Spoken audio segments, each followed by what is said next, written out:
Baik, kita lanjutkan kembali untuk membahas daripada RPS dan RP ya.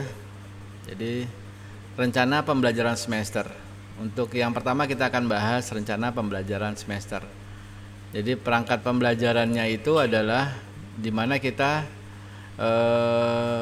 baik itu dosen ataupun mahasiswa juga akan mengetahui apa-apa saja kebutuhan, baik itu kebutuhan secara materi pembelajaran, capaian pembelajaran, konsep-konsep pembelajaran, cara pembelajaran, unsur penilaian, dan juga sumber-sumber bacaan yang harus diakses di antara keduanya ya.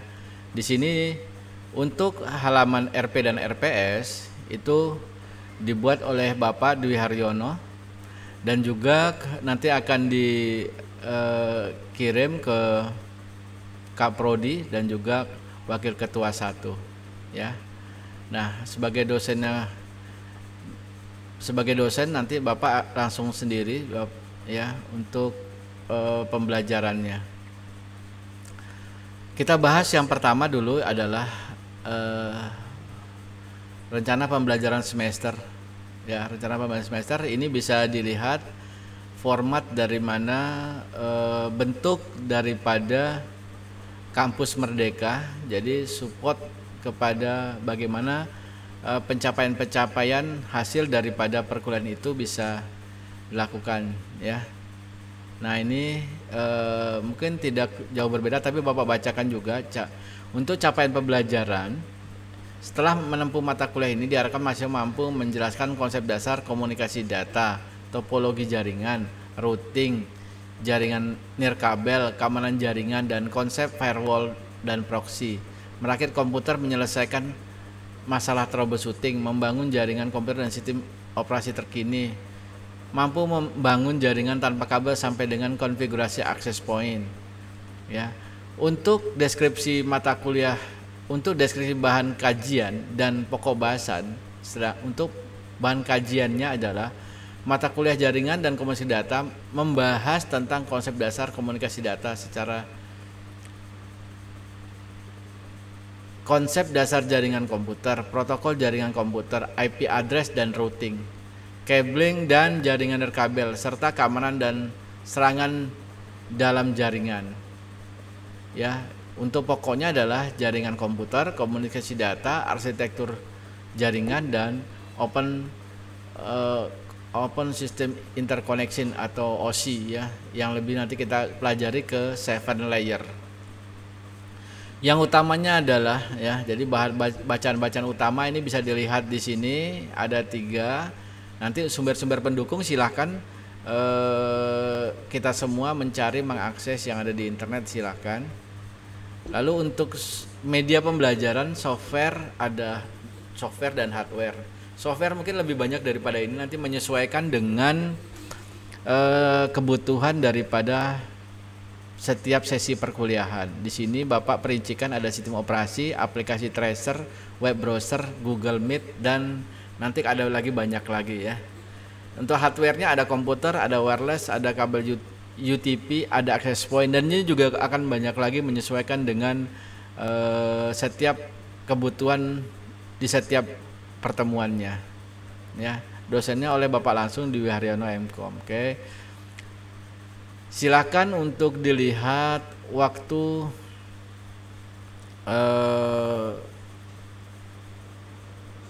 per sesi perkuliahan ya.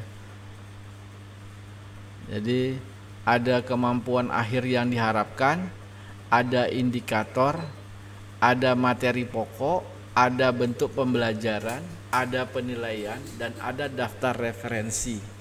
Bapak ambil satu contoh. Definisi komunikasi data, transmisi data, media transmisi, pengertian jaringan komputer, LAN, MAN, WAN, topologi jaringan, karakteristik jaringan, dan perkembangan jaringan. Indikatornya adalah mahasiswa dapat mengkonsep dasar komunikasi data, menjelaskan transmisi data, menjelaskan topologi jaringan, menjelaskan konsep dasar jaringan komputer. Lalu materi pokoknya adalah topologi jaringan, konsep dasar jaringan, komputer LAN, MAN, dan WAN, Lalu bagaimana bentuk pembelajarannya? Teori, presentasi, tanya jawab, diskusi, dan tugas. Ya. Untuk penilaian dibagi dalam 3 jenis, kriteria, dan bobot. Untuk jenisnya adalah presensi atau absen, melakukan aktif tanya jawab, dan tuntas dalam melaksanakan tugas atau praktikum. Kriterianya harus aktif, bobotnya adalah 10%. Untuk daftar referensi adalah jaringan komputer dan data. Andriani Der. Oke.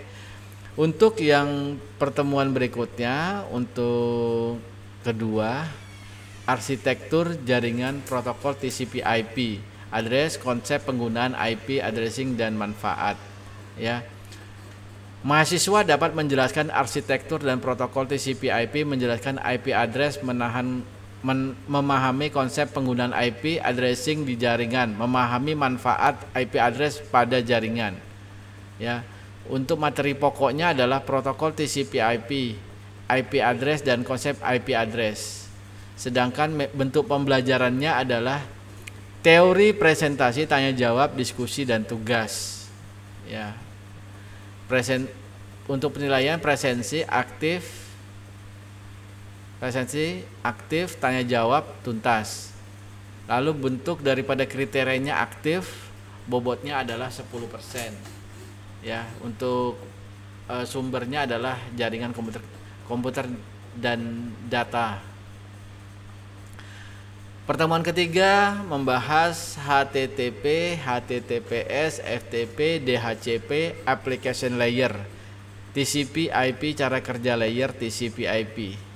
Ya, mahasiswa dapat menjelaskan konsep HTTP dan HTTPS, FTP dan DHCP, menjelaskan aplikasi layer TCP/IP, menjelaskan cara kerja transport layer pada TCP/IP. Ya. Harapannya di sini mahasiswa memahami bagaimana cara kerja daripada HTTP, HTTPS, FTP, DHCP, aplikasi layer dan TCP/IP. Ya. Tentu di sini ada praktek, ada teori, ada praktek, tanya jawab, diskusi, dan juga tugas nantinya. Ya, tentu unsur penilaian mungkin lebih komprehensif. Di situ ada presensi, aktif, tanya jawab, tugas, aktif. Nilai 10% juga. Ya, walaupun dia agak sedikit rumit, nilainya tetap 10%. Harus tuntas. Pada pertemuan keempat itu diawali dengan kuis. Kuis itu diambil dari pertemuan 1 sampai pertemuan 3. Dan konsep routing statik dilanjutkan dengan konsep routing statik dan cara kerja, konsep cabling, proses instalasi cabling, studi kasus, manfaat cabling, ya. Jadi di sini kita akan coba mempraktekkan routing.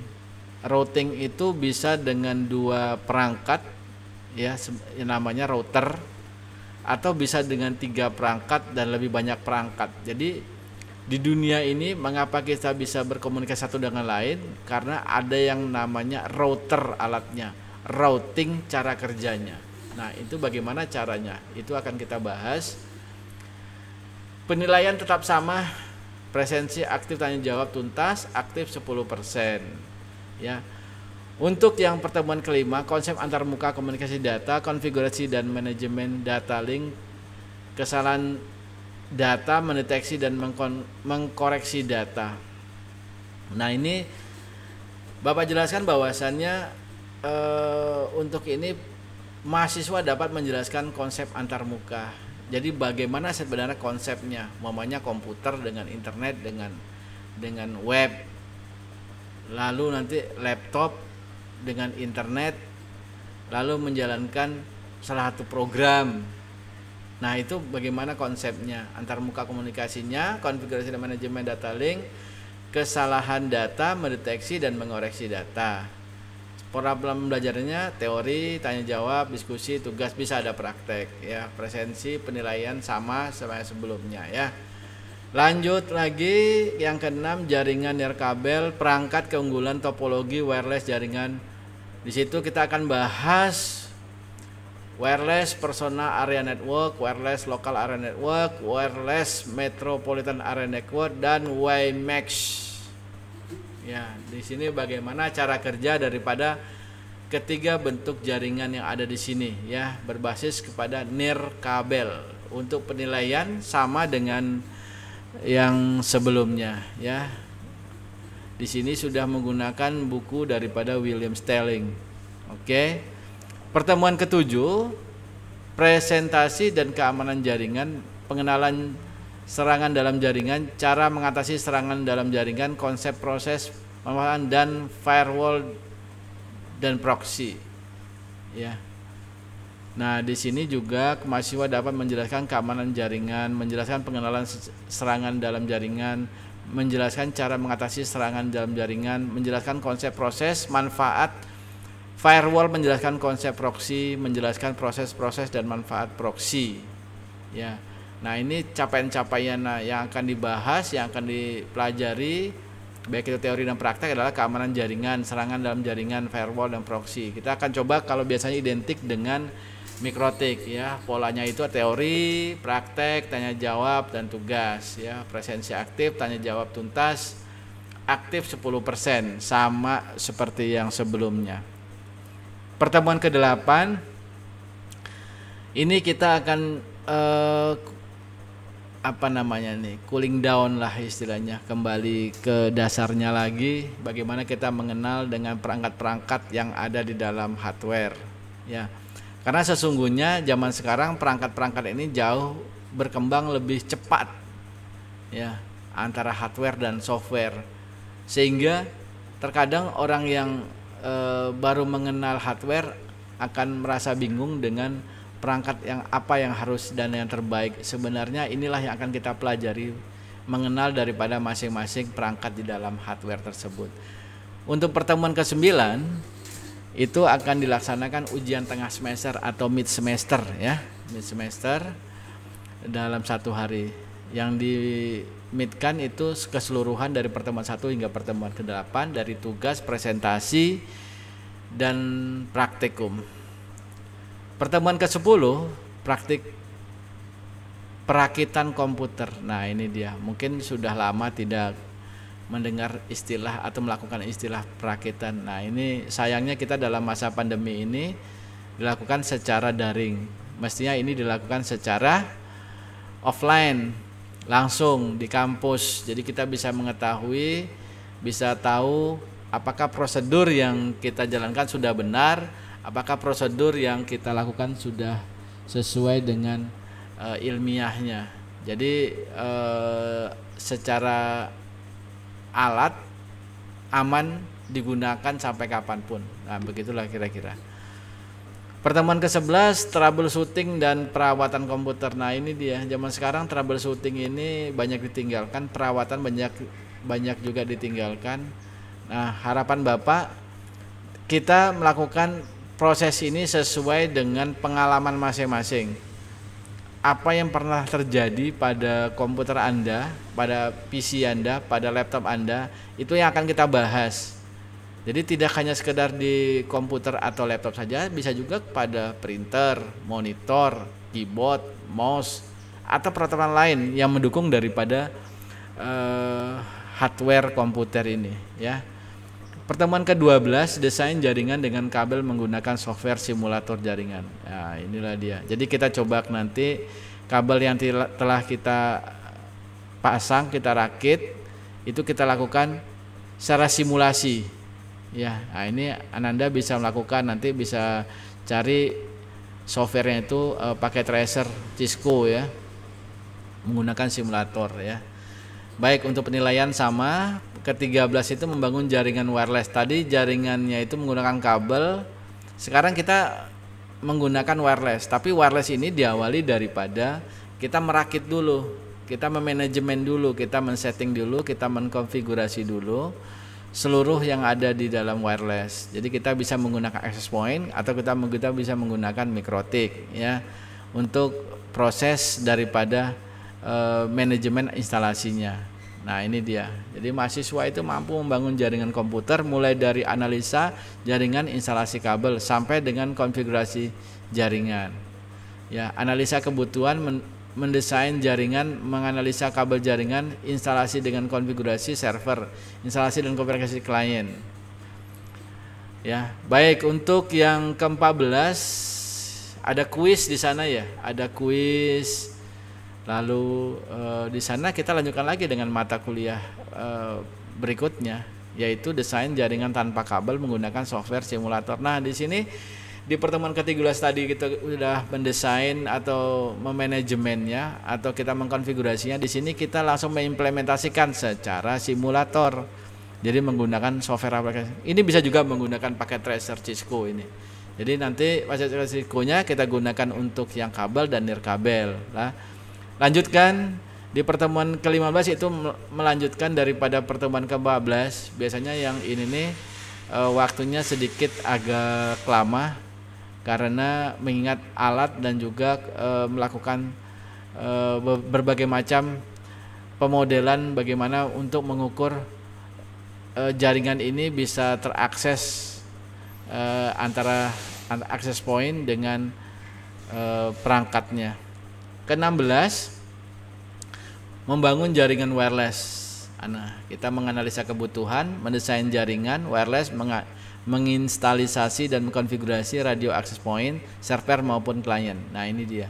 Ini lebih komprehensif dari yang sebelumnya, lebih lengkap bagaimana kita membangun. Jadi dari kita mencoba mendesain kebutuhan, dari desain kebutuhan sampai kita mendesain jaringannya itu, ya kita buatkan bagaimana topologi yang cocok, lalu bagaimana kita konfigurasi sehingga nantinya server dan klien bisa terakses. Yang lainnya mengikutin ya, yang lainnya mengikutin penilaian pun sama juga dengan sebelumnya. Yang ke-17 ini dari pertemuan 16 sebelumnya itu dilanjutkan pada pertemuan ke-17. Biasanya memang agak lama. Pada pertemuan ke-18 atau pertemuan terakhir, di samping nanti ada review semua pertemuannya sebelumnya dari pertemuan 1 sampai 17, juga ada kita refresh install software pendukung jaringan komputer. Jadi bagaimana software-software yang selama ini yang kita gunakan ya di komputer kita itu, apakah komputer itu sudah kesesuaian dengan komputer kita, ataukah ada kok software lain yang seharusnya kita telah install. Nah, ini kita coba nanti menggali daripada pengalaman-pengalaman dari masing-masing mahasiswa, bagaimana software-software itu sehingga kita dalam melakukan aktivitas baik bekerja ataupun belajar bisa terbantu dengan ada software-software pendukung. Ya, bisa aja yang ini kita install software untuk printer, untuk koneksi ke message atau pesan dan segala macamnya. Ya, oke, itu dia. Jadi ada 3 buku yang digunakan, yang membuat itu langsung dosennya langsung Bapak, nanti akan disetujui oleh Kaprodi. Demikian saja untuk RPS ya, rencana pembelajaran studi. Kita lanjutkan lagi ke RP, rencana pembelajaran. Terima kasih.